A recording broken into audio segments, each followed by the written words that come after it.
Halo semua, baik pada kesempatan ini saya akan buat sebuah video. Jadi video ini saya buat sebagai syarat untuk ujian akhir semester saya mata kuliah bisnis intelijen. Baik, kita mulai saja. Ya, sebelumnya perkenalkan, nama saya Ronaldo Biasongyanan, nomor induk mahasiswa 230101 20134, jurusan Sistem Informasi, mata kuliah Bisnis Intelijen. Oke, selanjutnya judul paper itu aplikasi bisnis intelijen dengan konsep pola pada jurusan Teknik Informatika UPN Veteran Yogyakarta. Jadi teman-teman, UAS kali ini saya dari dosen kami disuruh buat video mengenai bikin paper dengan pilih salah satu jurnal, dan jurnal yang saya pilih kali ini aplikasi bisnis intelijen dengan konsep pola pada jurusan teknik informatika dan UPN Veteran Yogyakarta. Oke, selanjutnya, nah ini dia soalnya. Jadi soalnya pertama itu kita setelah bikin paper, pertama jelaskan latar belakang judul dari paper yang Anda pelajari. Yang kedua, jelaskan permasalahan secara umum dan kasus terkait dengan topik paper. Yang ketiga, jelaskan atau outcome capaian dengan metode yang diusulkan dalam paper. Yang keempat, jelaskan state of the art atau landasan metode-metode teaching yang terkait dengan menyelesaikan masalah. Yang kelima, jelaskan keunggulan metode yang diusulkan dalam paper untuk problem solving. Yang keenam, jelaskan cara kerja atau implementasi metode usulan dalam bentuk algoritma atau diagram sistem yang menyelesaikan masalah. Yang ketujuh, jelaskan hasil implementasi metode usulan dalam bentuk gambaran sistem seperti grafik atau tabel, hasil simulasi atau hasil pengukuran yang disajikan. Yang ke-8, jelaskan hasil analisa data yang diperoleh dikaitkan dengan parameter-parameter yang digunakan sebagai indikator keberhasilan. Yang ke-9, jelaskan kesimpulan yang diperoleh dari hasil penerapan metode usulan. Yang ke-10, menurut Anda, apakah ide selanjutnya untuk mengembangkan metode usulan dari paper yang lebih dalam bentuk pengembangan atau penerapan dalam hal atau integrasi metode lain? Jelaskan ide terapkan dan mengembangkan untuk menyelesaikan masalah. Oke, kita mulai saja. Yang pertama, jadi sebelumnya ini jurnalnya, jurnal yang saya pakai. Ini dia jurnal itu yang saya punya. Nanti saya sharing juga di tugas sekalian untuk update di link YouTube sekalian. Jadi ini dia jurnalnya yang saya pakai. Saya sudah melakukan baca pengetahuan dan saya sudah membaca, memahami dan mempelajarinya. Oke, selanjutnya kita kembali ke materi. Oke, jadi pada jurnal ini yang pertama abstrak. Jadi abstrak yang saya ambil dari jurnal itu, online OLAP adalah suatu metode khusus yang melakukan analisis terhadap data yang terdapat dalam media penyimpanan database dan kemudian membuat laporan sesuai permintaan user. OLAP menyajikan data dalam bentuk multidimensional database yang lebih mudah untuk disajikan dan dianalisis. Dan pemanfaatan sistem OLAP ini diterapkan pada pada jurusan Teknik Informatika Fakultas Teknologi UPN Veteran Yogyakarta yang dapat menggunakan OLAP untuk melakukan analisis terhadap data mahasiswa untuk mempermudah pihak kampus dalam hal penganalisis data mahasiswa lebih cepat dan tepat, khusus penunjang pengambil keputusan. Oke, jadi dari pendahuluan, jadi latar belakang dari jurnal yang saya bikin pada paper ini. Jadi jurnal ini latar belakangnya itu yang terjadi pada jurnal seiring dengan berjalan waktu.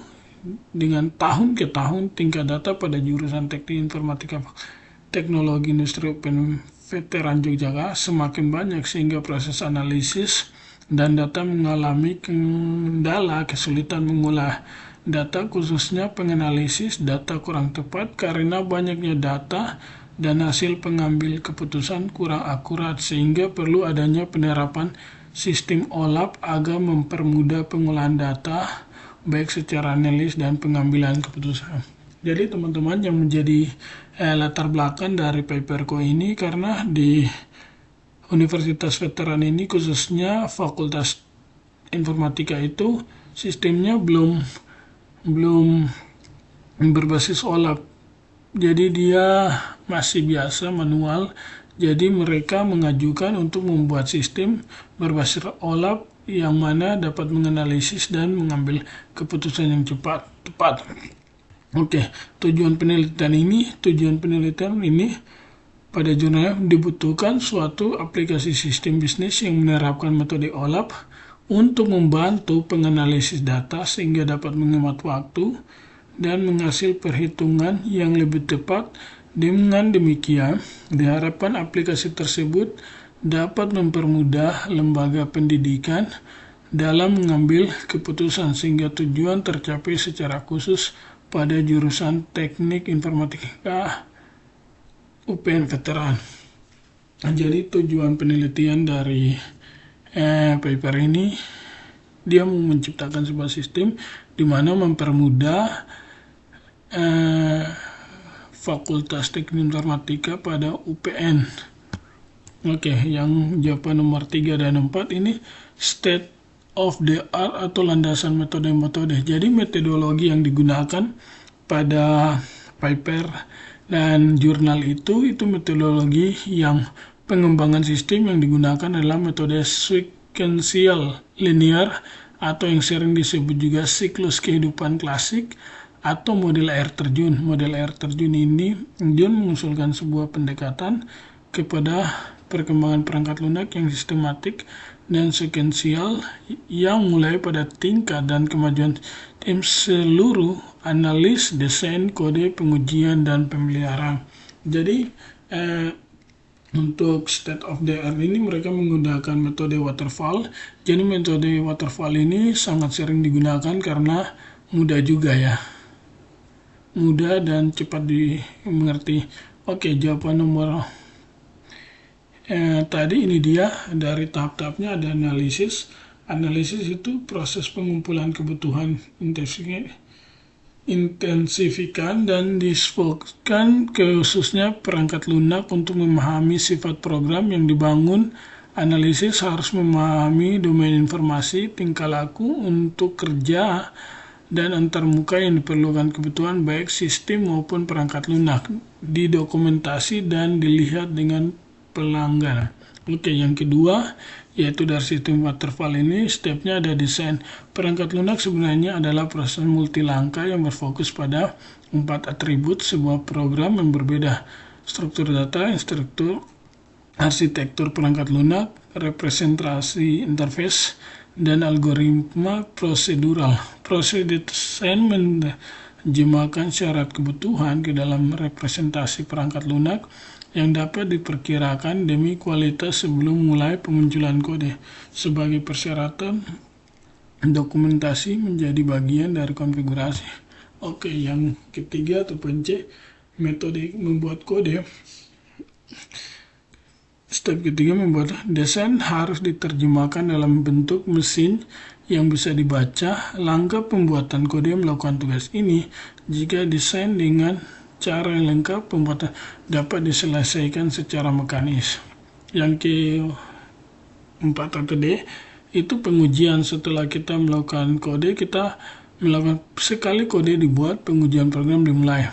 Proses pengujian berfokus pada logika internal perangkat lunak, memastikan bahwa semua pernyataan sudah diuji pada eksternal fungsional yang mengarahkan pengujian untuk menemukan kesalahan-kesalahan dan memastikan bahwa input yang dibatasi akan memberi hasil aktual yang sesuai dengan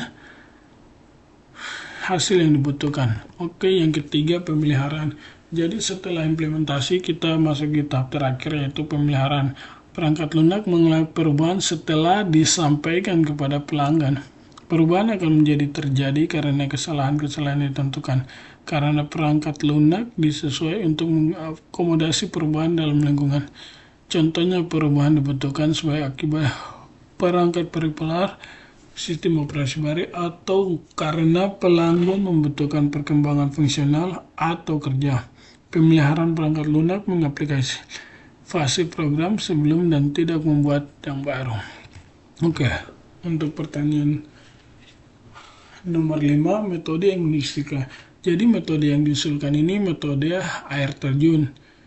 Sebuah pendekatan kepada perkembangan perangkat lunak yang sistematik, sekuensial, yang mulai pada tingkat dan kemajuan sistem pada analisis, desain, kode, pengujian, dan pemeliharaan. Jadi keunggulan dari metode yang diusulkan ini adalah konsep metode mudah dipahami dan sistem pengimplementasian cukup mudah dengan konsep dan langkah-langkah yang sangat familiar.